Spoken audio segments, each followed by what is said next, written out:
Welcome back to Harvard. Just months after ending General Stanley McChrystal's military career with a big profile piece, Rolling Stone magazine reports another U.S. general in the spotlight. This time it's Lieutenant General William Caldwell, and the headline reads, "Another runaway general." The story details how Caldwell, who's in charge of training Afghan troops, directed soldiers who specialized in so-called psychological operations to prepare background material and advised the general, him, on how to make the case to visiting American dignitaries for more resources and funding for the war effort. The story names a number of high-profile leaders reportedly subjected to the effort. Catch this: Senators John McCain, Joe Lieberman, Jack Reed, Carl Levin, Al Franken, along with Congressman Steve Israel and Admiral Mike Mullen, the chairman of the Joint Chiefs. Here's Senator Jack Reed reacting to the story about being brainwashed on MSNBC. Let's listen. I think, first of all, it has to be clearly, evaluated as to what went on. What was the intent? Were there any regulations violated? If there was, there has to be suitable punishment. I didn't feel anything unusual going on, and I think that it's a result simply of trying to cast a vast net, talk to lots of people, not just in Kabul, but to go out on the ground. Eric Bates is editor of Rolling Stone, and John Pike's a military analyst and director of globalsecurity.org. Gentlemen, let me start with this. Eric Bates, thank you. Congratulations on this story. I don't know if magazines are still ineligible for the Pulitzer Prize, but you ought to win it with this baby. This is astounding. This is North Korea stuff. This is Manchurian Candidate. The fact that we're using state-of-the-art psyops, brainwashing, to go after our own civilian people who are in charge of setting policy is amazing. Don't they give these generals copies of the Constitution, Eric? Well, apparently not in this case. The general met more than a dozen times with the leader of this unit, Information Operations Unit, and one of the most striking things about the story is that the unit itself was protesting the order. They were saying, look, we're not allowed to do this. Federal law prohibits us from doing this. Every defense bill has a propaganda rider attached to it forbidding us to do this. And when they complained, they were ordered to continue doing it, and then they were investigated and reprimanded. And given trumped-up charges to boot. That's right. So you have a general who is very actively involved. His chief of staff was saying things to this unit like, what do I have to plant in these guys' heads to get them to give us more people, clearly trying to rely on their expertise in psychological operations. John Pike, I always remember Manchurian Candidate. I grew up very familiar, and it's not funny. You think it's funny. I don't think it's funny at all. I grew up with this stuff. Why is it preposterous? Tell me how. Well, you really have to wonder what else it is General Caldwell doesn't understand.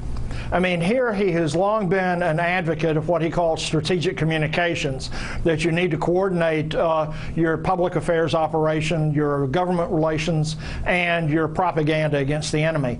Well, that makes sense, but you've got to have different people doing it. And if he didn't understand that it would look bad to have his propaganda people talking to senators, you have to wonder what else is it he doesn't understand. Well, he didn't think he'd get caught. Well, you always get caught. Well, no, you know I mean, you never do anything. The problem with this is if you think it through, they've got a guy like a guy I may disagree with occasionally John McCain on other issues, but he's a true patriot, and Joe Lieberman another. When all these guys go over there with the idea of taking a little risk to find out what's going on, they go over there to meet with the generals they respect completely. They meet with as many soldiers as they can. They respect them and honor them completely. They expect to get from them the facts. They expect to get to them the skinny on what's really happening. Now we find out they've got baseball cards being made up on them, studying what their proclivities are. It's almost like in Groundhog Day when Bill Murray's trying to pick up the girl by going after what she said the day before, the worker. Now, I have to say, this is really trying to use all the capabilities that we've developed over the years in dealing with the enemy and perhaps moving them around against the people who are supposedly setting the policy. Don't these uniformed guys at the top know they're supposed to take orders from the civilian government and not manipulate it psychologically? I want to go back to Eric Bates on this again. I know it's a rhetorical question. I know the answer. They ought to know. They ought to know, and I think we're seeing something what's similar with the McChrystal case. In both cases, what you're seeing is a disrespect of civilian command. There are very, very clear federal laws and military policies regarding this. The men themselves who were being ordered to do this were protesting and saying, look, this is not right, this is illegal, and still they continue to do it. I think it bespeaks how desperate they are to try and convince the civilian leadership that what's going on in Afghanistan is a success, when in fact I think most of the metrics show the opposite. Well, I think there's a difference in quality here, don't you, between telling jokes about Joe Biden, which is relatively harmless in effect, and manipulating politicians who come over to get the facts where the effect is manipulative and wrong. Isn't there a difference? It's a very slippery slope here. The general had a staff of 24 people to do public affairs. He has people who are trained to help him spin the lawmakers, and all the lawmakers going over there know they're going to be spun, know they're going to get the story that the general wants them to hear, and he's going to make his case. Yeah. What he did wrong here was going to a completely different set of people who are trained essentially to be a weapon, to do propaganda against the enemy. Brainwashing. Brainwashing. The stuff you do when you get a prisoner and interrogate him. The stuff you do when you're trying to screw up the enemy on the other side when you're in battle against them and you want to give them misinformation, right? Yeah, I think what actually wound up happening, as best we can tell, was pretty innocuous because the unit itself was resisting this order. So I think most of what they did was pretty standard background dossiers. I don't think we're going to find that there are a bunch of Manchurian candidates running around in the Senate, but that's not what the issue is. Well, the issue is whether the law was broken. Well, let me go to Mr. Pike on that. I guess the good news here is that we know where John McCain was headed to begin with. We know where Lieberman was headed to begin with. They're both hawks. We know where Al Franken is headed. He's a smart dove, right?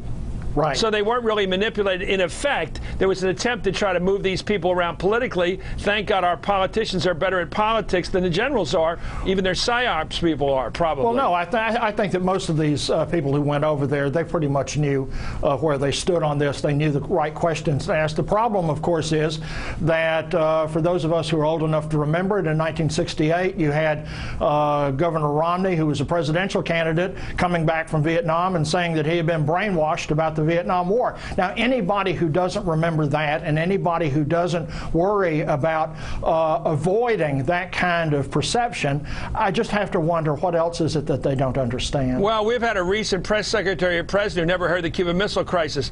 You got to understand, Mr. Pike, the memory of a lot of people isn't long. Their history knowledge is zero in a lot of cases. Don't be shocked that a lot of people don't know. I've got my commentary, by the way, already written. I'm glad you brought it up. Or actually, I'm not glad you brought it up. I thought I could bring it up. That Mitt Romney's father was brainwashed. He said, I hope Mitt, by the way, takes a shot at the Army for doing to these guys today what was done to, according to his father, to him. It would show some loyalty to the old man and his memory. Anyway, thank you, Eric Bates. It's great to have you on. You know, Eric, you've done it again. A hell of a piece. I mean, your magazine is hot. Thank you very much, Eric Bates, for a good piece. And John Pike, thanks for helping us with the facts here. Up next, Jon Stewart versus Don Rumsfeld.